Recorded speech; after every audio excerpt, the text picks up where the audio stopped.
I think a good decision. We made a decision about this, right? Yep. We don't know about We're this. going to find out the options. Right? And We know about this. Yep. Ideas, right? And Yeah. what about... And even though you apply same finish on It will be a different... back panel will be totally different. This It will line, reflect this some edge, sky or something. as a separate... It'll read anyway very strongly because the material, because it's of its proportions. you're going to read that edge because it's, Right. I mean, it's Exactly. also... You cannot be a cynic or a skeptic when you build a building. You cannot be a pessimist, which you could be in almost any other endeavor. You could compose in a minor key, or you can write a poem that has a darkness to it. But because architecture requires foundations, because it requires construction, and it's a communal activity, it always is an assertion of a future that is true, that is good. The building has to be liberating in some sense. It can't just be just one more building. It has to be a building that liberates the thought, liberates the mind, liberates the way your heartbeat. There's something very visceral in a building, which is inescapable. And I think it's what in some ways makes architecture part of the divine.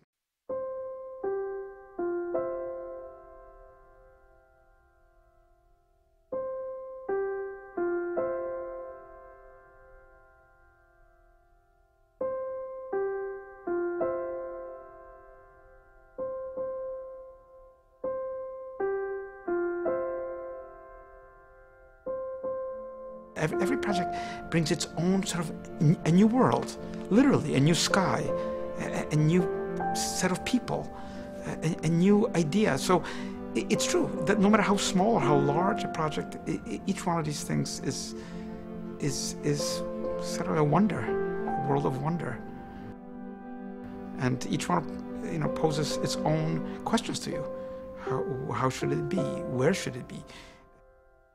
And who said that architecture should just be a neutralized world that confirms all our ideas?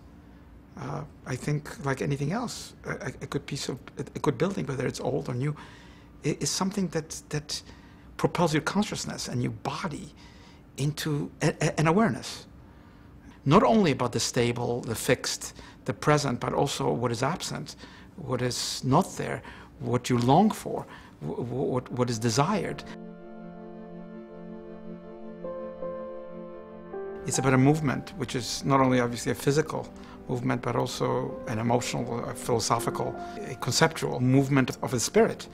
And often one is oblivious, one doesn't hear the voices or doesn't see the sort of the ghost, the invisible aspects of the space, but I'm interested in those, certainly.